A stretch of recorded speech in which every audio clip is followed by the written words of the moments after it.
played both ways. Liam, could you tell us about him and what he kind of brings to the table, and how James was talking about you decided on DL for him? Could you give us kind of your view on that? Yeah, he's athletic. When you talk about a guy playing on both sides of the ball, that's what you want on the defensive line. We want athletes. We want to create mismatches. The offensive linemen, they are what they are, but they're usually a little bit slower developing. They take more time because they're just bigger bodies. But Liam gives us that athlete that creates some dynamic movement. We've yet to see what Coach Allen is going to do with us up front, but I would know that we're going to have movement like we've done. We've had success in the way we've recruited. Those guys are built for that. So I think Liam gives us that flexibility going forward. And Harvey was a kid. I think we were figuring he was going to commit to you for about a year and a half, and he kind of took his time. What's that like from a coaching perspective when you're not going through that, but as that process is unfolding? Yeah, it's sometimes when you're recruiting a kid, it looks like it makes sense, and those are the ones that are frustrating when they don't do it. Jalen, it made sense forever, but they wanted to go through their process, and in today's times, it's ever changing. We got them, so we're super happy. But it can be challenging, but that's a part of the deal. This is a numbers game, so you're recruiting far more guys than you're going to actually get, and the key is to get the ones you really want. And Jalen is one of the ones we really wanted. So at the end of the day, they had to go through their process, which is okay. He ended up here at Penn State. Now we have him, and now it's our time to develop him and get him to be the best player he can be. Certainly with Peter Gonzalez and Anthony Speck coming from Central, what is it? First of all, your relationship with both of those guys. How would you describe it? And then just the relationship with Central. What does it kind of say to not only get two of those guys, but it's a program that has provided some talent for you guys in the past and probably in the future. Yeah, my relationship with those guys is outstanding. Any of the guys from Western PA, I'm connected to everybody some kind of way. I've known Peter's dad for decades. And this just rekindled a friendship that was already there. I've known Anthony's dad, for years as well. There's just not many connections in Pittsburgh. I'm not connected. We're gonna have some news here tomorrow from another kid from Central Catholic. Just excited to keep building the relationship. It's a school that we have to recruit. They're loaded. They have a lot of young talent, and we're going to keep tapping into that talent. And they have a new coach that's doing a great job there, and we're just going to keep recruiting Central Catholic guys. They're smart, they're intelligent, they're patient, and they know what they want. Obviously, when you're recruiting a player, you're also recruiting the family and the parents. You mentioned Peter's dad. What was it like recruiting a former Pitt quarterback to send his son to Penn State? Yeah, it was actually kind of fun because, he's such a Pitt guy, and, I always jab him. I'd send him pictures of Pitt Stadium during their game days versus our stadium during our game days. And I said, listen, reality is reality. You can't deny it. And so finally, he kind of wolfed it under the pressure and said, yeah, you're right. I said, well, this is the best fit. And at the end of the day, they had to make a tough family decision. It's how life is. I have great Penn State ties, but I have a nephew, Tank's brother, played at Pitt. Tank's dad played at West Virginia. So we have all the Eastern ties in our family. My dad has a Penn State degree and a Pitt degree. My sister has a Pitt degree. I have a Penn State degree. So there's always challenges, and at the end of the day, those guys got to make the best decision for themselves. And they clearly saw fit to come here to Penn State. The relationships, it's genuine. They came up. Mandy, Peter's mom, loved it from day one. And, just the transparency. At the end of the day, we tell them it's not going to be perfect here. It's going to be hard. and they understand that, and they appreciate the transparency and the truth. Can I get an NIL State of the Union? Just the vibe, the climate of NIL right now in recruiting.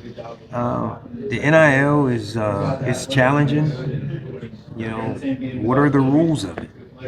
You know, we're still learning it, and I don't really know what else to say. It's just it creates dynamics that kids are choosing school because of money, and we do that as professionals, so that's not the problem. Problem is, how can you get a kid? How do you develop your roster? How do you know if you're going to have player X for 1 year, 2 year, 3 year to plan forward? That's what's challenging. If we know that, much like the professional teams, they know what their roster is. They know, okay, I got them 2 years, I got them 3 years, I got them 1 year. I can plan. How do we know when we come out of the Michigan State game who's leaving us? So, would you describe it as more complex in terms of roster retention than it is on the recruiting side of things? Both are balanced. Yeah, the roster retention is one thing, but then once you realize your holes that you have to immediately replace, how do you go get that guy? And they're both challenging, you know. So that's a Coach Franklin deal, you know. We obviously, the collective has to raise enough money to be able to be in that space. But it's part of today's game, so we got to embrace it, and we got to embrace the change, and we got to be willing to you know, to play in that space. Does it make more sense today than it did last year at this time? It is. It's making more sense because we kind of have a feel for what we're doing, but man, every day is changing, and you know, you hear things like revenue sharing. Is that real? Is it not real? We don't know. And all of a sudden, one day something's going to happen, and we'll change and adjust to that too. So, you know, all we can do is what we're doing today, and just trying to get our roster right. Today, we signed 25 guys. We think they're going to help us be better. Our philosophy here is we still believe in the high school kids and development, and that's the foundation of Penn State.